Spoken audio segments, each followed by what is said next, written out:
पंचदशी पंचदशी ग्रंथ में द्वितीय प्रकरण और द्वितीय प्रकरण में आज श्लोक नंबर है 94। ठीक है जी। तो श्लोक की 94 नंबर के श्लोक की अवतरणिका को देखिए। कह रहे हैं तस्याः मिथ्यात्व चिंतनाय तद्धर्मान अपि विभजते। ठीक। तस्याः तस्याः शब्द करते का है भूमि। ठीक है। तो भूमि है मिथ्यात्व चिंतनाय, भूमि भी मिथ्या है। जैसे अभी तक चिंतन के अनुसार आकाश, वायु, अग्नि, जल और इन सब का कारण पुनः माया, ये सब मिथ्या है, इस बात को बताया था। और इन सब में अनुस्यूत तत्व सत तत्व से, ब्रह्म तत्व से इन माया आकाश आदि को पृथक यदि कर देते हैं, विवेचन करते बुद्धि से, तो ये क्या हो जाते? निस्तत्व अर्थात मिथ्या। उसी प्रकार पृथ्वी में भी सत्तत्व की अनुवृत्ति है। उस सत्तत्व को अलग करके पृथ्वी को जानेंगे तो पृथ्वी का स्वरूप क्या बचेगा? तो मिथ्या ही है, ये बताए। तो पृथ्वी भी मिथ्या है, इस बात का चिंतन करने के लिए पहले उस पृथ्वी में कौन कौन धर्म रहते हैं इनका विभाग करके दिखा रहे हैं। कौन? ग्रंथकार। श्लोक नंबर 94 में श्लोक को पढ़ते हैं। अस्ति भूस्तत्वशून्यास्या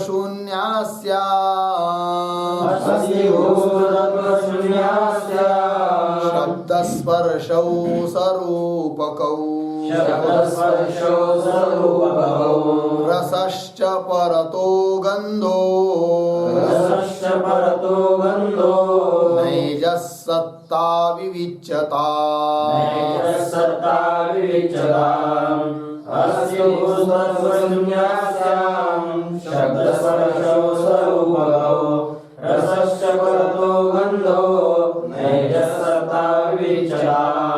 अस्ति भूः तत्वशून्या अस्यां शब्दस्पर्शौ सरूपकौ रसः च परतः गंधः नैजः सत्ता विविच्यता।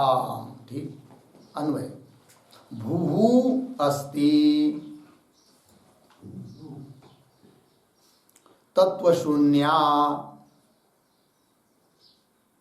अस्यां शब्दस्पर्शौ सरूपकौ नीचे रसः च परतः,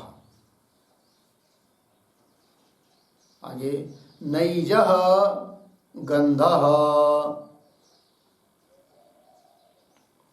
सत्ता विविच्यता।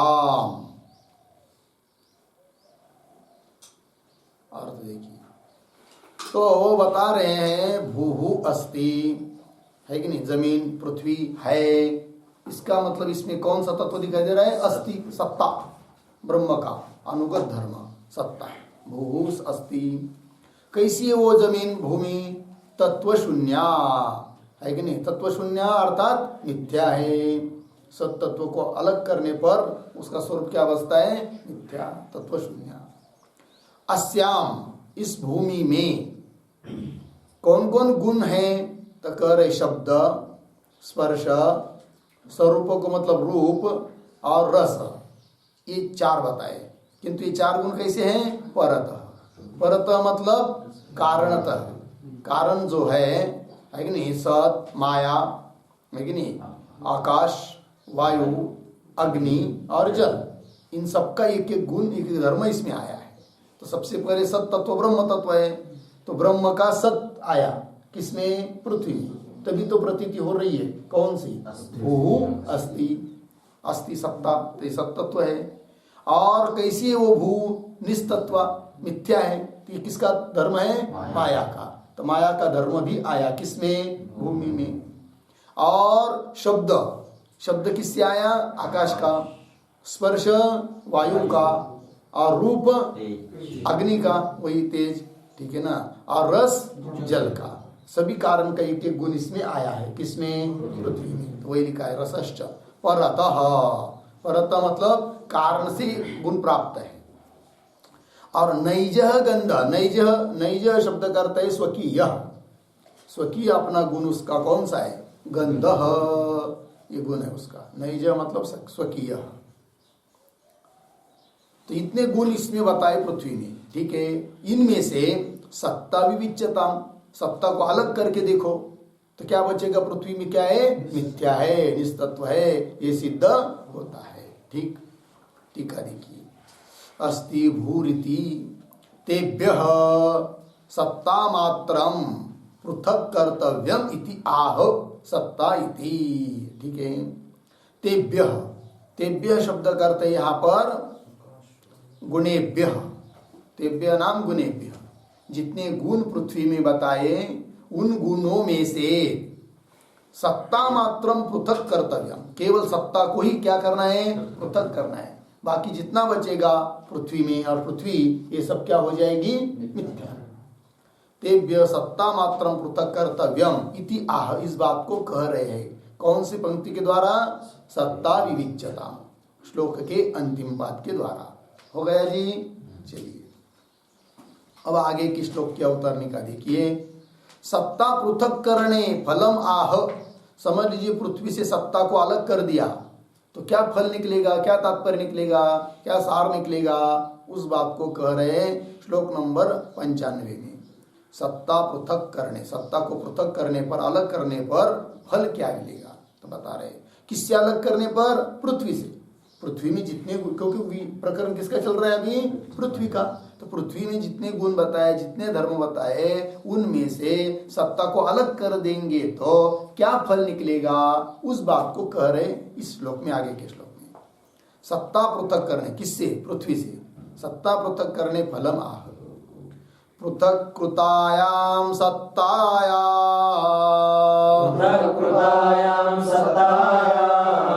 भूमिर्मिथ्यावशिष्यते, भूमिर्दशांशतो न्यूनम्, ब्रह्मांडं भूमिमध्यगम्, पृथक्कृतायां सत्तायां भूमिर्मिथ्यावशिष्यते, भूमिर्दशांशतो न्यूनं ब्रह्माण्डं भूमिमध्यगम्। पृथक्कृतायां सत्तायां भूमिः मिथ्या अवशिष्यते, भूमेः दशांशतः न्यूनं ब्रह्माण्डं भूमिमध्यगम्। ठीक, अन्वय, सत्तायां पृथक्कृतायां भूमिः मिथ्या अवशिष्यते,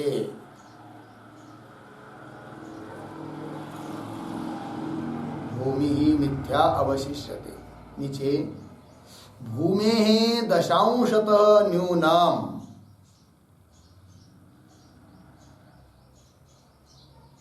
भूमि मध्यगम ब्रह्मांडम। ठीक है, अर्थ देखिए भाई, सत्तायाम पृथक्कृतायाम, सप्तमी सत्य सप्तमी है, सत्ता को पृथक कर देने पर, किससे, भूमि से। ठीक है ना, तो सत्तायाम पृथक्कृतायाम भूमि ही मिथ्यावशिष्यते, भूमि क्या बच जाती है, मिथ्या रह जाती है, लेकिन सत्तत्व अलग कर देने पर मिथ्या अवशिष्यते। एक बात हो गई, तो भूमि तक आ गए, तो पांच भूत ये सब क्या है, मिथ्या ही है। और इतना ही नहीं, इन पंचभूतों से बना हुआ जो ब्रह्मांड है, चतुर्दश भुवनात्मक ब्रह्मांड, ये भी क्या है, मिथ्या ही है। तो देखिए, भूमि दशांशतः न्यूनम, भूमि से 10 अंश से न्यून है कौन, ब्रह्मांड। कहाँ रहता है वो, भूमि मध्यगम ब्रह्मांडम, भूमि के मध्य में रहता है कौन, ब्रह्मांड। तो बोलेंगे भूमि के मध्य में कैसे, तो भूमि तो एक चतुर्दश भुवन में ही आती है कि नहीं। तो ये जो विचार चल रहा है, माया से उत्पन्न हुआ आकाश, आकाश वायु अग्नि जल पृथ्वी आदि करके, तो ये अपंचीकृत पंच महाभूतों को बताया। अब भूत मिथ्या होने पर उन भूतों से बना हुआ जो ब्रह्मांड है वो भी मिथ्या है, इस बात को बता रहे हैं।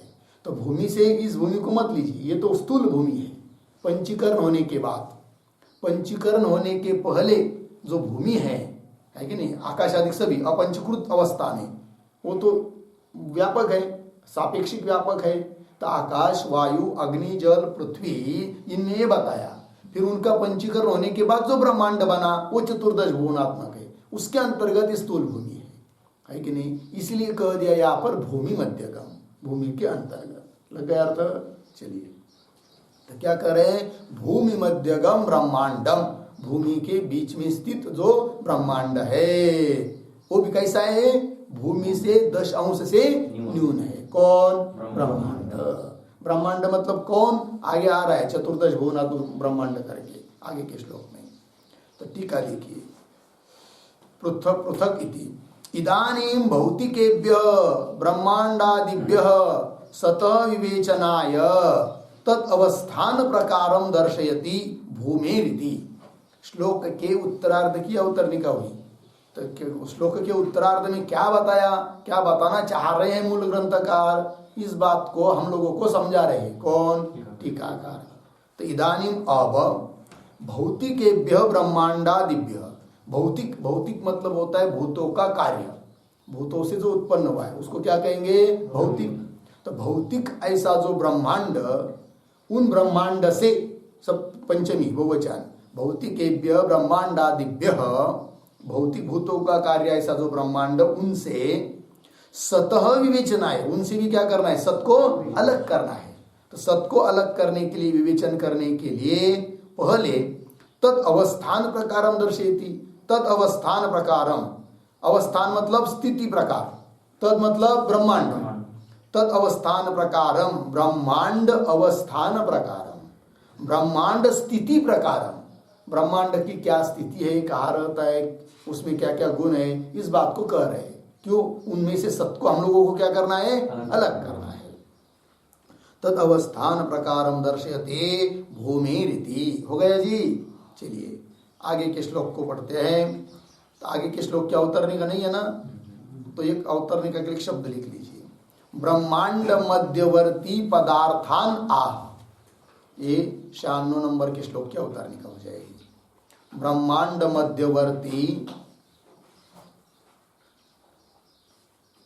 ब्रह्मांड मध्यवर्ती पदार्थान आह।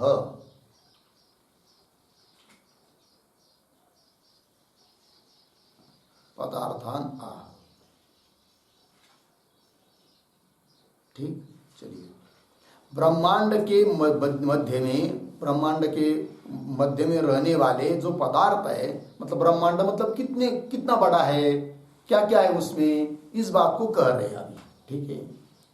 ब्रह्मांड मध्ये तिष्ठन्ति, ब्रह्मांड मध्ये तिष्ठन्ति भुवनानि चतुर्दश, भुवनानि चतुर्दश, भुवनेषु वसन्तेषु, भुवनेषु वसन्तेषु प्राणिदेहा यथा यथम्, प्राणिदेहा यथा यथम्।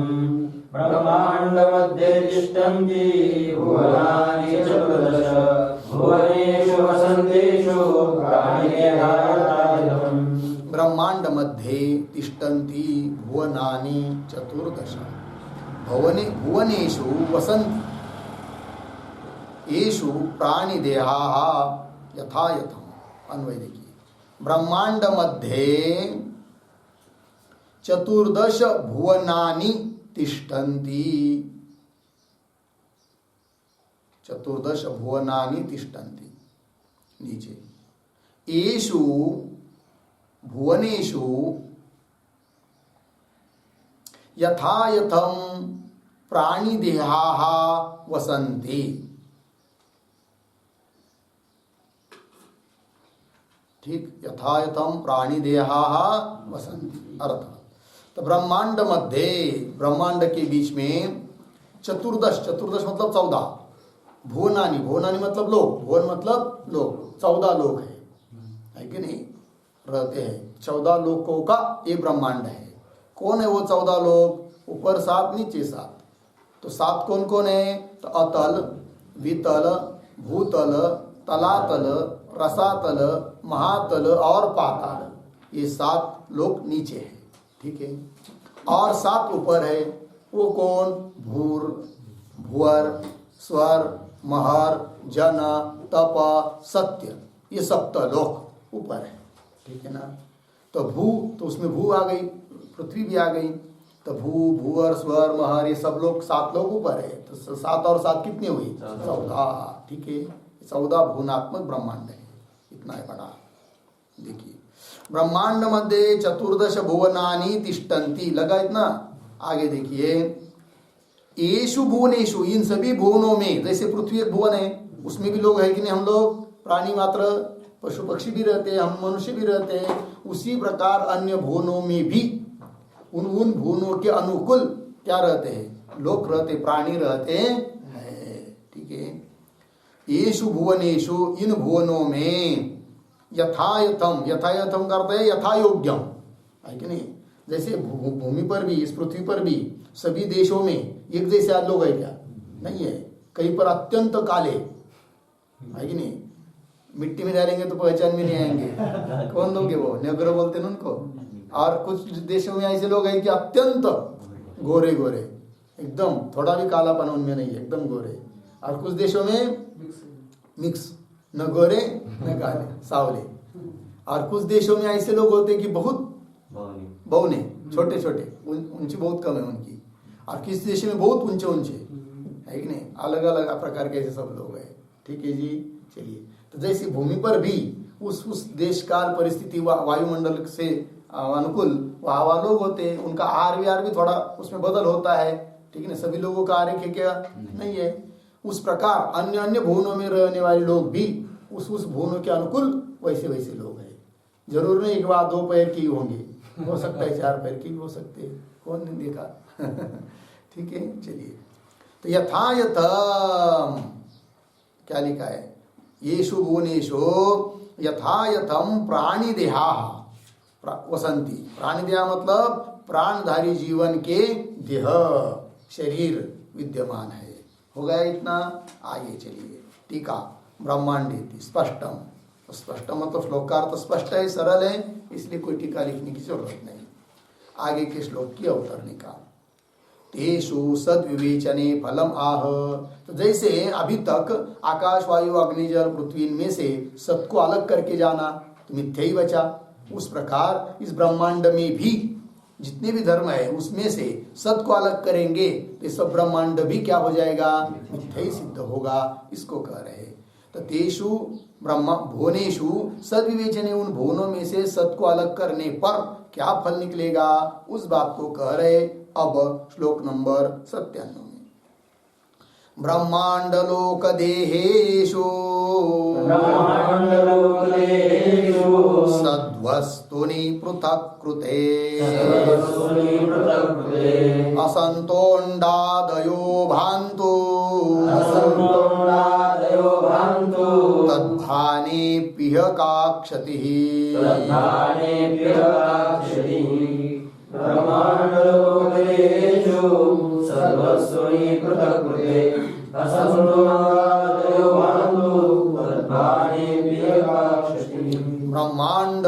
देहेषु सद्वस्तूनि पृथक् कृते असन्तः अंडादयः भान्तु तद्भाने अपि इह का क्षतिः।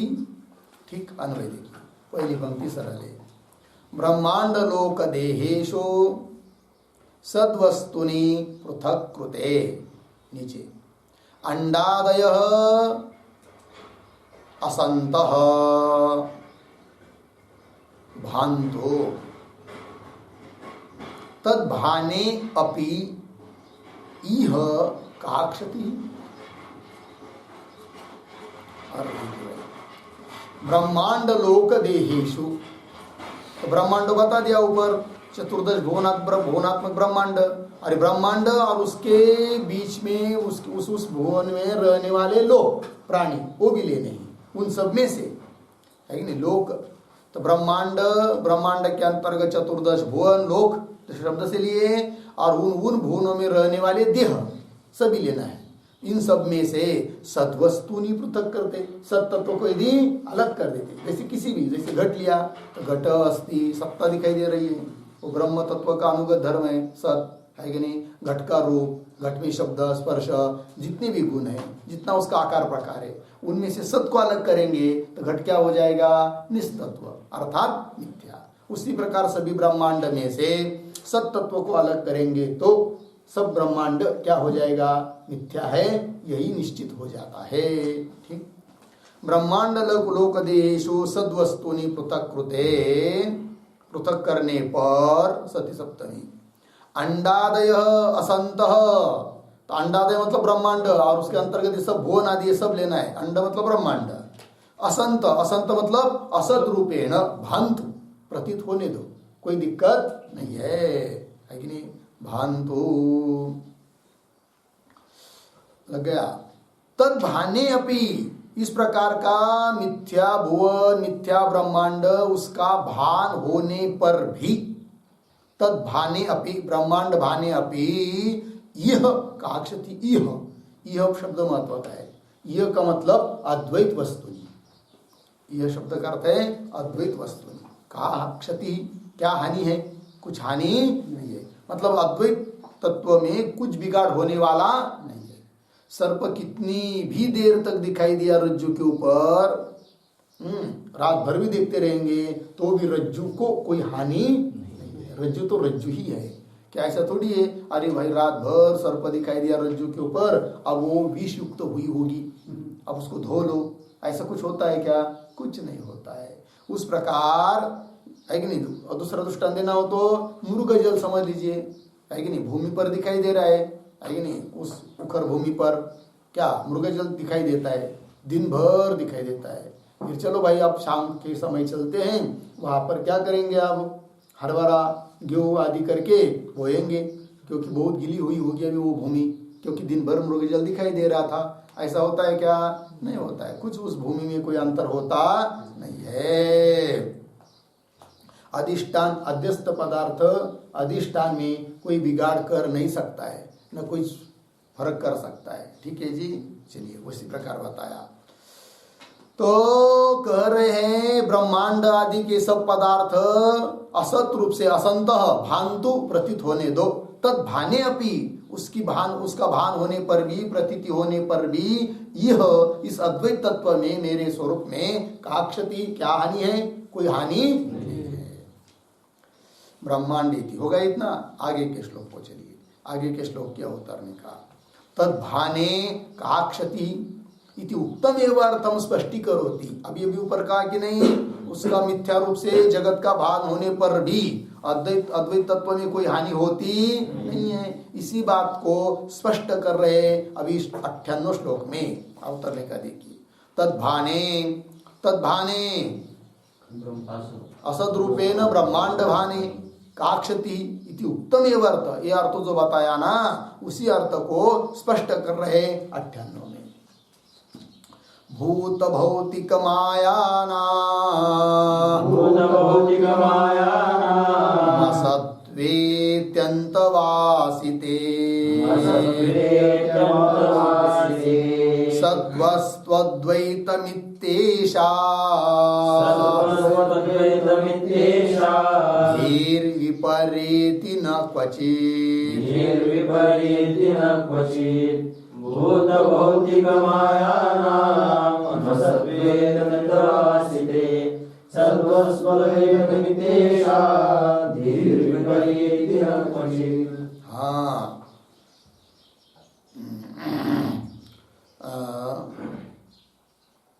क्या लिख रहे, भूत भौतिक माया नाम असत्वे अत्यंत वासिते सद्वस्तु अद्वैतम इति एषा धीहि विपरेति न क्वचित। ठीक, अन्य देखिए, पहली पंक्ति सरल है।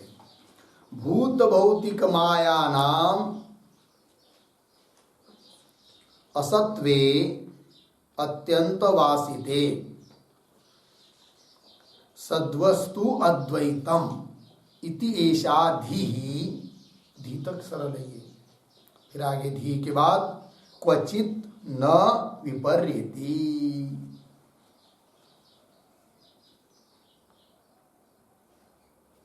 ठीक है, देखिए भाई, भूत भौतिक माया नाम, भूत मतलब पंचमाभूत आकाश वायु आदि, भौतिक मतलब भूतों का कार्य ये सब ब्रह्मांड, और भूत हुआ भौतिक हुआ, और इन भूत भौतिक का मूल कारण कौन? माया। क्योंकि माया है ना, माया से तो पंचभूत उत्पन्न हुई है, तो तीन हुई, तीन बात, तीन कैटेगरी हुई। भौतिक ये दिखाई देने वाला सब प्रपंच ब्रह्मांड, इसका कारण पंचमाभूत, और उन पंचमाभूतों का भी कारण कौन? माया। तो क्या लिखा है? भूत एक आया, भौतिक और माया नाम सब आ गया इसमें। ब्रह्म से भिन्न यावत जितना भी है वो सब इन तीन शब्द में आ गया, भूत भौतिक माया।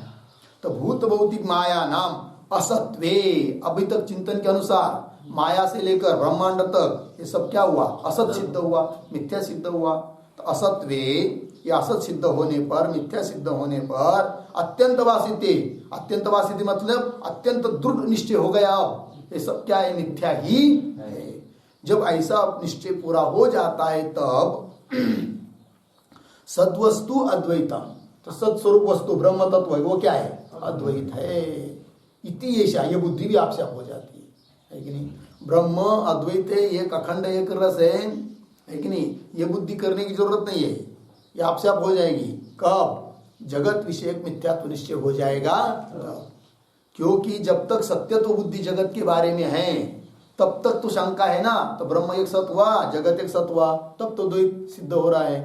अब ब्रह्म को छोड़कर माया भूत भौतिक प्रपंच सब मिथ्या है, ऐसा पक्का निश्चय हुआ, तो फिर इन सबको मिथ्या निश्चित होने के बाद बचा क्या? सत्तत्व। वो कितना है? अकेला है, एक ही है, और ये सब मिथ्या है। और मिथ्या वस्तु क्या सत्य के साथ द्वैत कर नहीं सकती है।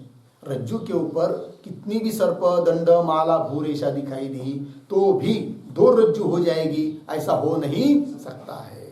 उसी प्रकार कह रहे हैं। तो सद्वस्तु, सद्वस्तु ब्रह्म वस्तु अद्वैतम, अद्वैत ही है, एक ही है, अकेली ही है। इति ऐसा धी, ये जो धी ही बुद्धि, ये निश्चय हुआ, इस प्रकार की धी हुई, निश्चय हुआ। यह बुद्धि क्वचित न विपरीत, क्वचित कहीं पर भी कभी भी न विपरीत, विपरीत भाव को प्राप्त नहीं होती है। कब? इन सब माया भूत भौतिक प्रपंच के बारे में पक्का मिथ्यात्व निश्चय हो जाने के बाद। जब बुद्धि हो जाती फिर क्या? कि सत्य तत्व ब्रह्म तत्व एक अकेला ही है और वही मैं हूं, इसमें कभी भी पुनः विपरीत भावना होगी नहीं, द्वैत है ऐसा लगेगा नहीं। ये कह रहे। टीका को देखिए, भूतेति भूतानाम प्रतीक है, भूत मूल में आया ना, भूत भौतिक माया नाम, तो अलग कर दिया, भूतानाम भौतिकानाम मायानाम, षष्ठी सबके साथ जोड़ेंगे तब अलग अलग शब्द हो जाएंगे, तब उसका अर्थ भी अलग अलग करके दिखा रहे हैं। तो भूत भौतिक माया नाम एक ही शब्द मूल में आया है, तो उसको भूत को अलग कर दिया तो षष्ट्यंत हो जाएगा भूतानाम। तो भूतानाम शब्द प्रतीक हुआ, तो उसके का क्या अर्थ? आकाश आदि नाम। भूत मतलब कौन? आकाश आदि।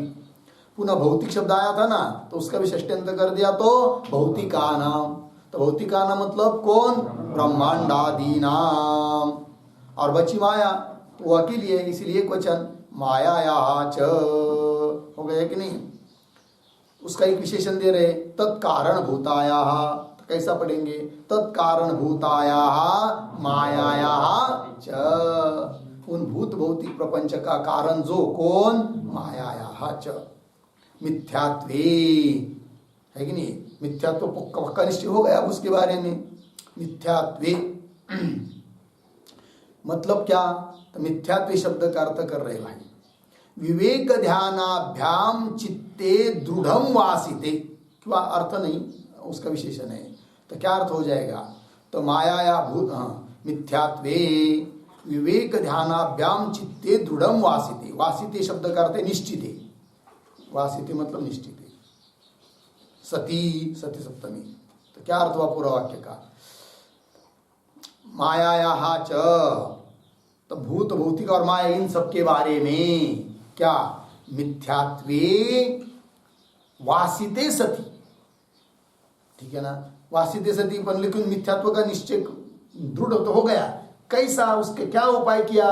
मिथ्यात्व का निश्चय इन भूत भौतिक प्रपंच के बारे में मिथ्यात्व निश्चय करने के लिए क्या उपाय किया? विवेक। तो वही दिया बीच में, विवेक ध्यानाभ्याम। विवेक मतलब पृथक्करण, अलग अलग किया और उसका चिंतन किया। तो विवेक और ध्यान चिंतन उन दोनों के द्वारा चित्ते दृढ़म वासित, चित्त में दृढ़ मजबूत निश्चित हो गया क्या? कि भूत भौतिक सब प्रपंच क्या है? मिथ्या ही है। ऐसा निश्चय होने पर वासिते सती, फिर क्या आगे? सद्वस्तुनः, सद्वस्तुनः करते हैं अद्वैत, अद्वैतत्व बुद्धि।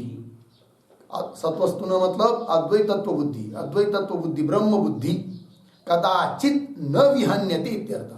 कभी भी उसका हनन होता नहीं है, कभी वो अभी विपरीत भाव को प्राप्त होगी नहीं। सद ब्रह्म ही है, ये पक्का निश्चय अब रहेगा, उसमें कुछ क्या इधर उधर होगा नहीं, ये बात कर रहे।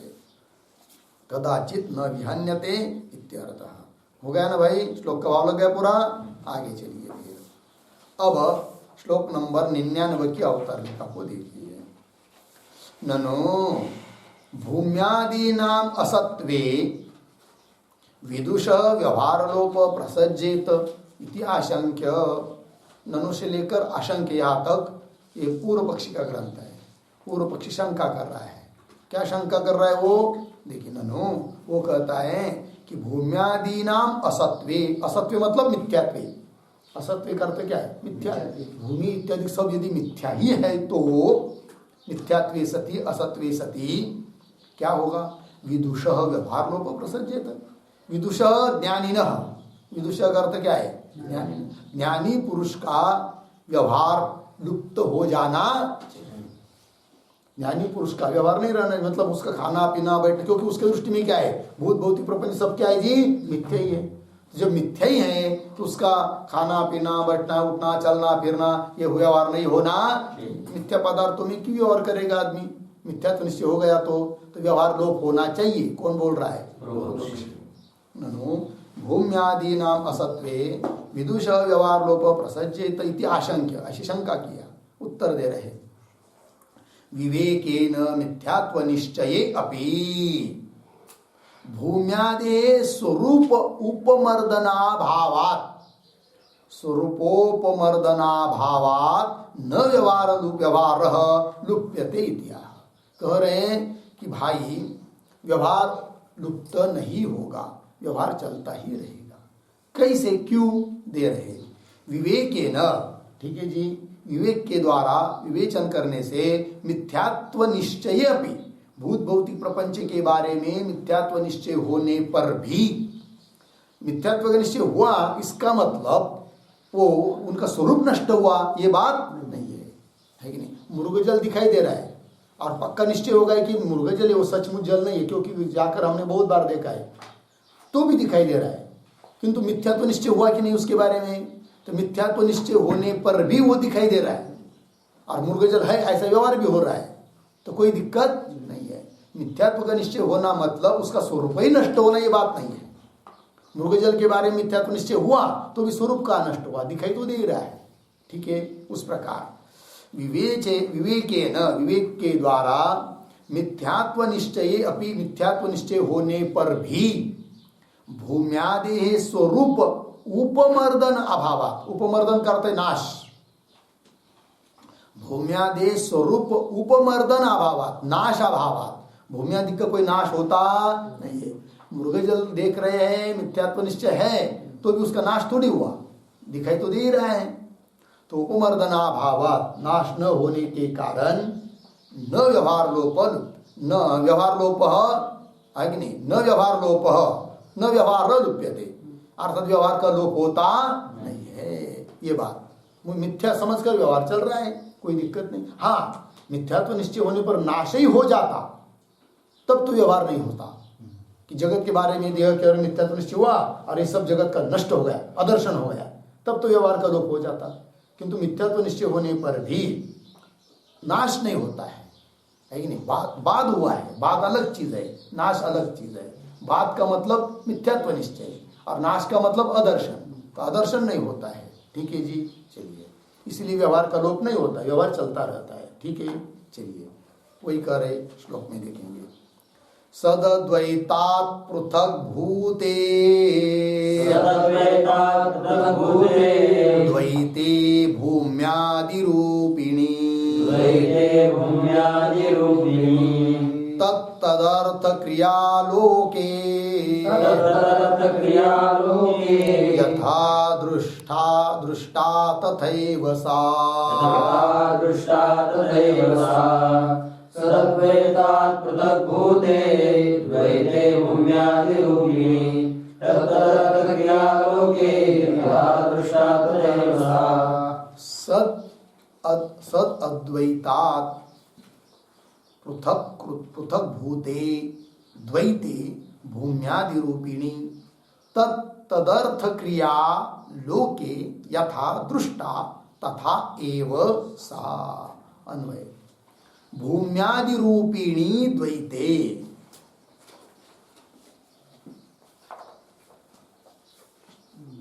भूम्यादिरूपिणी द्वैते सद अद्वैतात् पृथक भूते। नीचे सरल है तदर्थ क्रिया लोके यथा दृष्टा तथा एव सा। अर्थ देखिए भाई, भूम्यादि रूपिणी द्वैते, भूमि इत्यादि शब्द से सब लेना है, आकाश वायु भूत भौतिक प्रपंच सब ब्रह्मांड। तो भूम्यादि रूपिणी द्वैते, द्वैते अर्थ जगत है कि नहीं, भूम्यादि स्वरूप जगत सत अद्वैतात, सत स्वरूप जो अद्वैत परमात्मा उससे पृथक भूते, पृथक करने पर, मिथ्या सिद्ध होने पर, सत स्वरूप परमात्मा से भूम्यादि जगत को, द्वैत को अलग किया तो क्या सिद्ध हुआ, मिथ्या जगत। और मिथ्यात्व सिद्ध होने पर भी क्या, तदर्थ क्रिया, उस पदार्थ की वो क्रिया लोक में व्यवहार में चलती रहती है, ठीक है ना। तदर्थ क्रिया, तदर्थ मतलब उस वस्तु के निमित्त से, तदर्थ क्रिया, उसके निमित्त से होने वाली क्रिया, क्रिया प्रवृत्ति, लेना देना बैठना उठना ये सब क्रिया, तदर्थ क्रिया लोके यथा दृष्टा, यथा दृष्टा मतलब पूर्व में अज्ञान काल में जैसी देखी थी, तदर्थ क्रिया, जैसे घट है तो पानी रखा जाता है उसमें, है कि नहीं, फिर घर है तो उसमें रहा जाता है, कब वस्त्र है तो वो पहना जाता है, उस वस्तु की जो अर्थ क्रिया है वो सब जैसी देखी थी, कब, अज्ञान काल में, ज्ञान होने के पहले, जगत के बारे में मिथ्यात्व निश्चय होने के पहले, यथा दृष्टा तथा एव सा, उसी प्रकार वो चलती रहती, उसमें कोई दिक्कत नहीं है, ये कह रहे हैं। तथा एव सा हो गया जी। चलिए, सदद्वैतात् इति हो गया ये श्लोक। आगे के श्लोक की अवतरणिका को देखिए। ननु सत्तत्वस्य अद्वैत रूपत्वे सांख्यादिभिः अभिधीयमानस्य भेदस्य कुतो न निराश क्रियते इति आशंक्य। पूर्व पक्षी का ग्रंथ हुआ, ननु से लेकर आशंक्य तक, ठीक है।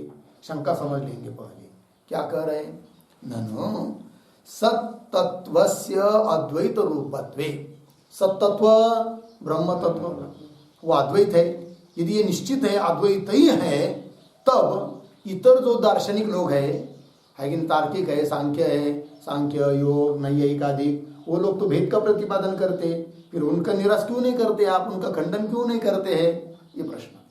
न सत्तत्वस्य अद्वैत रूपत्वे, सत्तत्व यदि अद्वैत ही है तो सांख्यादि भी अभिधीयमानस्य भेदस्य, सांख्यादिकों के द्वारा अभिधीयमान कथन किया जाने वाला कौन, जो भेद से विशेषण, भेद से इसका विशेषण है अभिधीयमानस्य, ठीक है ना, कथन किया जाने वाला जो भेद है, उस भेद का, भेदस्य कुत न निराश, उसका निराश क्यों नहीं कर रहे हो, कुत न निराश क्रियते इति आशंका, ऐसी शंका करके उत्तर दे रहे हैं।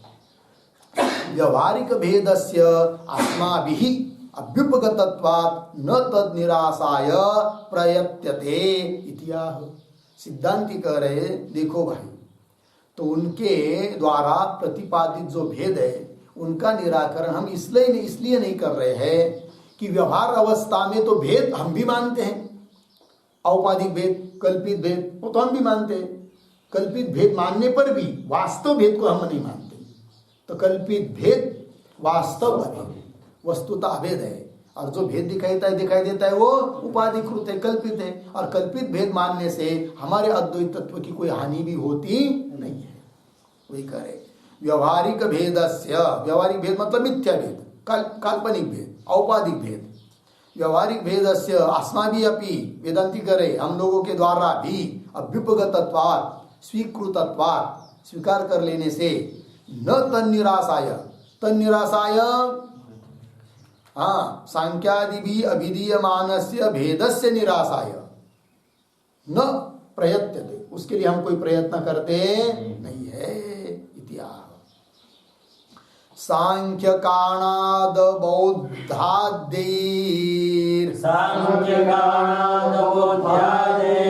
जगद भेदो यथा यथा, उत्प्रेक्षते नेकयुक्त्या, भवद्वेष तथा तथा।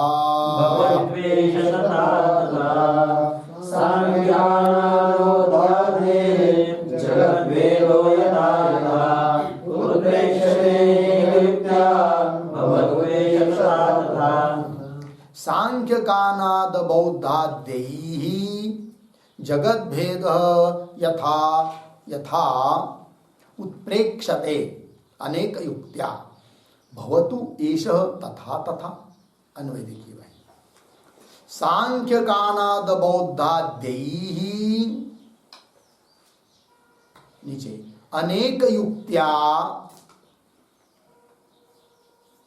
यथा यथा जगद भेद,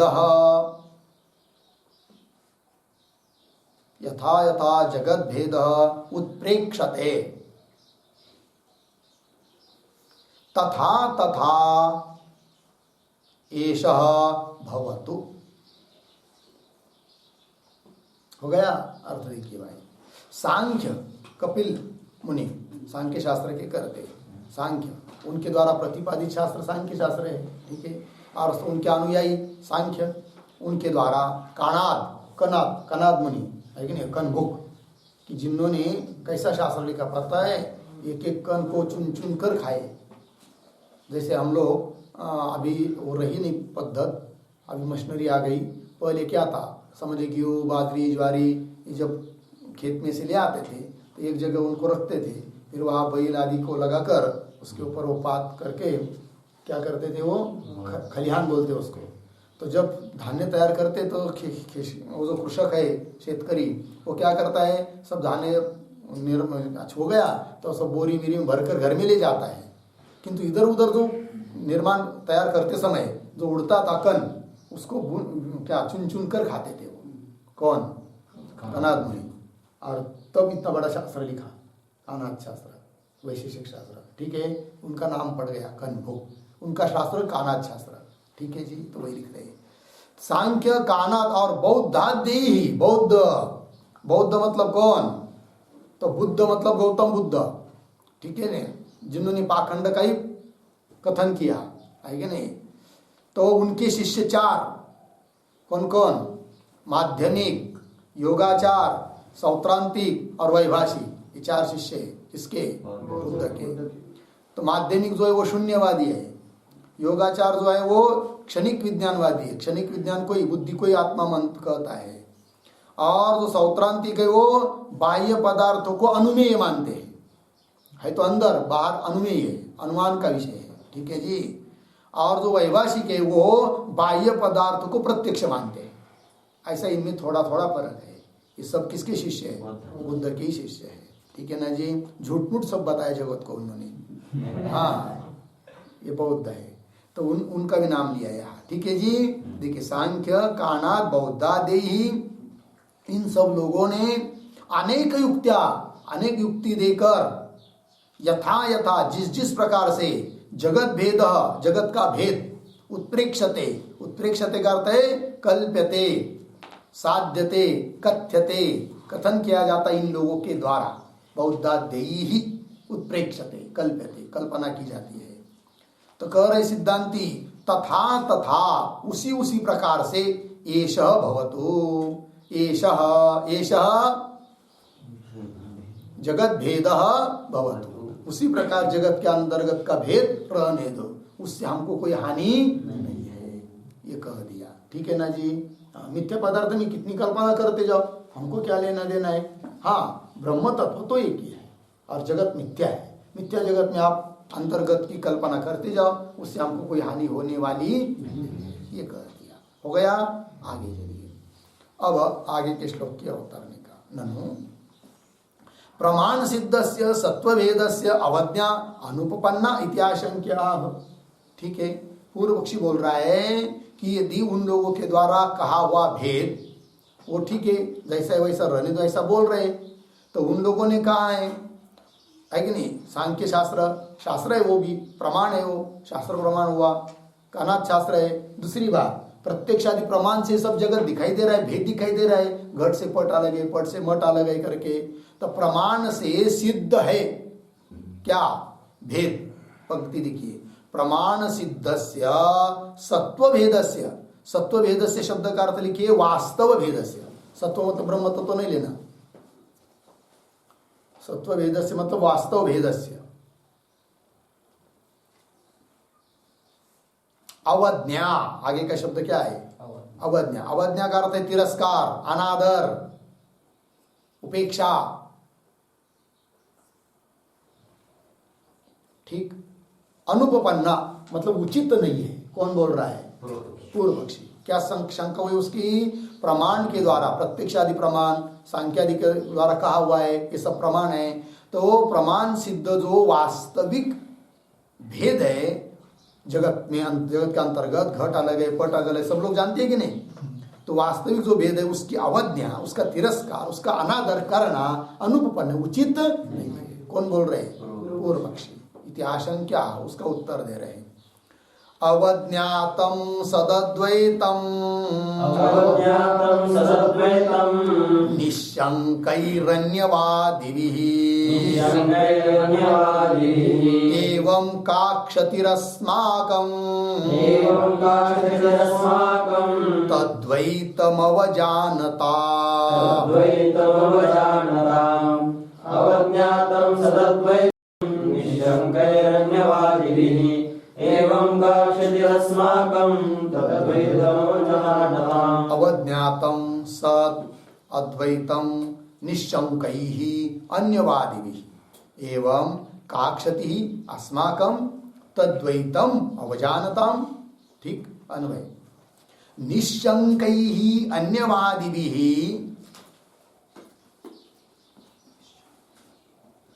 निश्शंकैः अन्यवादिभिः सद अद्वैतम अवज्ञातम। हो गया। नीचे एवं तद्वैतम अवजानताम अस्माकम, एवं तद्वैतम अवजानताम अस्माकम काक्षति। ठीक है, देखिए भाई अर्थ कह रहे निश्शंकैः अन्यवादिभिः, मतलब शंका रहित होकर अन्यवादी लोगों ने, सांख्य कानाद बौद्ध आदि के सब, उन लोगों ने क्या किया, सत अद्वैतम, सत स्वरूप जो अद्वैत तत्व है, ब्रह्म तत्व, उसकी क्या किया उन लोगों ने, अवज्ञा की, अवज्ञातम, तिरस्कार किया। सत को मानते हैं कि वो अद्वैत, अद्वैत ब्रह्म ये कही है, ऐसा मानते हैं क्या, मानते ब्रह्म है, ईश्वर है, जीव है, उनमें भेद है, किंतु अद्वैत है, वो ये कही है, इस बात को मानते हैं क्या, नहीं। तो जैसे उन लोगों ने, अन्यवादियों ने शंका रहित होकर हमारे सब अद्वैत तत्व की क्या कर दिया, अवज्ञा कर दिया। तो वो यदि हमारे तत्व की अवज्ञा करते हैं तो हमने भी उसके द्वैत की क्या कर दिया, अवज्ञा कर दिया, तो हमको क्या हानि होने वाली है, ये कह रहे। ठीक है, तो अवज्ञातम, तो नीचे एवं उसी प्रकार से तद्वैतम, तद्वैतम मतलब उनके द्वारा प्रतिपादित जो द्वैत है, तद्वैतम अवजानतम अस्माकम, अस्माकम का विशेषण है अवजानता। अवजानता मतलब अवज्ञा करने वाले हम लोगों को, अवजानता है कि नहीं, अवज्ञा तिरस्कार उपेक्षा करने वाले, उनके द्वैत की अवज्ञा करने वाले जो हम लोग, अस्माकम काक्षति, हमको क्या हानि है? वो यदि हमारे अद्वैत तत्व की अवज्ञा कर सकते हैं तो हम क्यों नहीं उनके द्वैत की अवज्ञा करेंगे? तो हम भी उनके द्वैत की क्या कर देंगे? अवज्ञा तिरस्कार। हमको क्या आपत्ति है, क्या अड़चन है? कोई दिक्कत नहीं है। टीका को देखिए, अवज्ञातम इति यथा अन्यवादी भी, अन्यवादी भी प्रतीक है, उसका अर्थ कर दिया सांख्यादि भी। अन्यवादी जो सांख्यादिक, उन लोगों ने निशंक ही प्रतीक है, निशंक ही श्रुत्यादि सिद्धस्यपि सद अद्वैतस्य अवज्ञा क्रियते। लगे पंक्ति, अवज्ञा क्रियते किनके द्वारा? सांख्यादि भी। अन्यवाद जो सांख्यादिक है उन लोगों के द्वारा निशंक मतलब संशय रहित होकर श्रुत्यादि सिद्धस्यपि सद अद्वैतस्य, श्रुति इत्यादि प्रमाण से सिद्ध है कौन? सत्स्वरूप अद्वैत तत्व श्रुति सिद्ध है, तो भी उसकी क्या करते वो लोग? अवज्ञा करते। कौन? सांख्यादि। हाँ, तो अवज्ञा क्रियते। तो आगे क्रियते के बाद अर्धविराम, श्रुति युक्ति अनुभवावष्टंभेन अस्माभिः तदीय द्वैत अनादरणे किम हीयते इत्यर्थः। ठीक है, जो उत्तर दिया ना श्लोक में, सिद्धांतियों ने उन लोगों को उसका भाव तात्पर्य लिख रहे हैं। तो श्रुति युक्ति और अनुभव, तीन बात। श्रुति कर रही है, युक्ति कर रही है और अनुभव। श्रुति युक्ति अनुभव अवष्टंबेन, अवष्टंबेन का अर्थ है आधारेण, आश्रयेण। ठीक है ना, हम लोग तो केवल अपने मन से तो अद्वैत को नहीं कर रहे हैं, श्रुति कर रही है, युक्ति कर रही है, अनुभव कर रहे हैं, इनके बल पर, इनके आधार से, है कि नहीं, इनके द्वारा श्रुति युक्ति अनुभव अवष्टंबेन, इनके आश्रय से अस्माभिः हम लोगों के द्वारा तदीय द्वैत अनादरणे, तदीय उन लोगों के द्वारा प्रतिपादित जो द्वैत है उसका अनादर करने पर किम हीयते, क्या हानि होगी हमारी, है कि नहीं, क्या नुकसान होगा? कुछ होगा? किम हीयते इत्यर्थ। हो गया जी। एक श्लोक और लेते हैं, आगे के श्लोक क्या उतरने का। ननु निष्प्रयोजना इयम द्वैत अवज्ञा इति आशंक्य। ये पूर्व पक्षी का ग्रंथ हुआ इतना। क्या बोल रहा है पूर्व पक्षी? ननु इयम द्वैत अवज्ञा, द्वैतावज्ञा निष्प्रयोजना इति आशंक्य। पूर्व पक्षी बोल रहा है जो तुम द्वैत की अवज्ञा कर रहे हो ना, द्वैत का तिरस्कार कर रहे हो ना, इसका कोई फल निष्प्रयोजन है तुम्हारा ये करना। जल के ऊपर लकड़ी क्या पीट रहे हैं, लकड़ी से पानी को, कोई फल निकलेगा उससे? उस प्रकार का ही तुम्हारा द्वैत की अवज्ञा करना है। कौन बोल रहा है? पूर्व पक्षी। उत्तर दे रहे सिद्धांति, नहीं, निष्प्रयोजन नहीं है, बहुत बड़ा फल है। क्या फल है? जीवन मुक्ति लक्षण प्रयोजन सद्भावात् मयवम इत्या, है कि नहीं? जीवन मुक्ति लक्षण, जीवन मुक्ति स्वरूप प्रयोजन हम सिद्ध होता है हमारा। कब? द्वैत की अवज्ञा करने पर। जब द्वैत के बारे में, जगत के बारे में संपूर्ण मन से पूरा पक्का द्वैत मिथ्या है ऐसा निश्चय कर लो, अद्वैत आनंद आने लग जाएगा। ठीक है ना, तो वही जीवन मुक्त अवस्था है, ब्रह्म स्थिति है। ठीक है ना, तो जीवन मुक्ति का विलक्षण आनंद उपभोग को प्राप्त हो जाता है हम लोगों को। इसलिए निष्प्रयोजन, इसका अनुभव आप स्वयं करके देख सकते हैं। 1 घंटा तो कम से कम करके देखिए, जब उसमें आनंद आएगा तो दिन भर करिए, फिर आयुष्य भर कीजिए। क्या कि सचमुच ये स्वप्न की तरह मिथ्या ही है, देह सहित सब प्रपंच।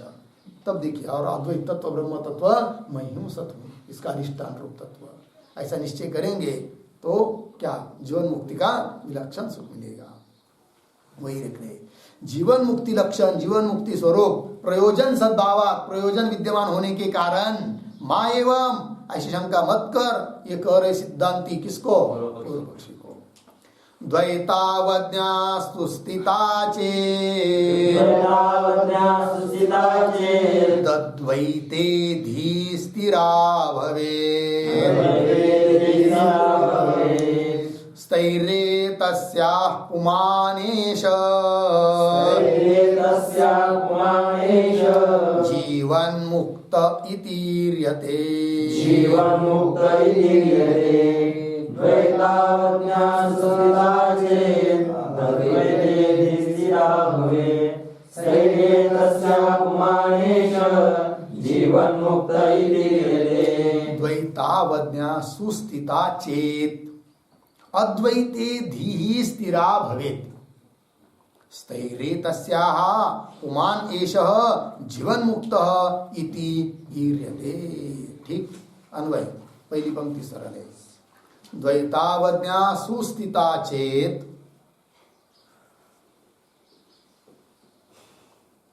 अद्वैते धीः स्थिरा भवेत्।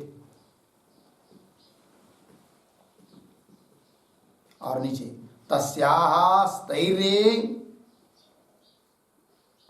एषः पुमान् जीवन्मुक्तः इति ईर्यते। ठीक अर्थ देखिए। द्वैतावज्ञा सुस्थिता चेत, द्वैत की अवज्ञा, द्वैत का तिरस्कार, द्वैत की उपेक्षा, द्वैत के बारे में मिथ्यात्व निश्चय सुस्थित हो जाता है, अच्छी तरह से पक्का हो जाता है, तब द्वैतावज्ञा सुस्थिता चेत तब अद्वैते धीः स्थिरा भवेत्। अद्वैत तत्व में बुद्धि क्या हो जाती है? स्थिर हो जाती है। ठीक है ना जी। जब तक हम लोग स्वप्न में है तब तक तो बहुत सारा प्रपंच दिखाई दे रहा है। जगने के बाद उस स्वप्न प्रपंच के बारे में क्या हो जाता है? मिथ्यात्व निश्चय, तब अद्वैत अकेला रह जाता है। उसी प्रकार ही जगत के बारे में जब मिथ्यात्व निश्चय पक्का दृढ़ बुद्धि में आरूढ़ हो जाता है, तब सायास न करते हुए, बिना सायास, बिना कष्ट अद्वैत तत्व में बुद्धि क्या हो जाती है? स्थिर हो जाती है। अद्वैते धीः स्थिरा भवेत्। और तस्याः स्थैर्ये, वो बुद्धि यदि अद्वैत तत्व में स्थिर हो जाती है तो एषः पुमान् जीवन्मुक्त इतीर्यते। इस पुरुष को जीवन मुक्त ऐसा बोला जाता है। ईर्यते, कथ्यते। ठीक है ना। जगत की प्रतीति होते हुए भी जगत मिथ्या है ये निश्चय हुआ, तो प्रतीति होते हुए भी अद्वैत में बुद्धि स्थिर होना, यही क्या है? जीवन मुक्ति है। जीवन मुक्ति मतलब ये नहीं कि जगत ब्रह्म तत्व का ज्ञान हुआ तो जगत अब दिखाई नहीं देगा, ये नहीं। जगत तो सब दिखाई दे रहा है, किंतु ये द्वैत के बारे में क्या है? मिथ्यात्व का निश्चय है और अद्वैत में बुद्धि स्थित है, स्थिर है। इसी का नाम है क्या? जीवन मुक्ति। हो गया जी। बस आगे का विचार कल करेंगे। ओम पूर्णमदः पूर्णमिदं पूर्णात् पूर्णमुदच्यते पूर्णस्य पूर्णमादाय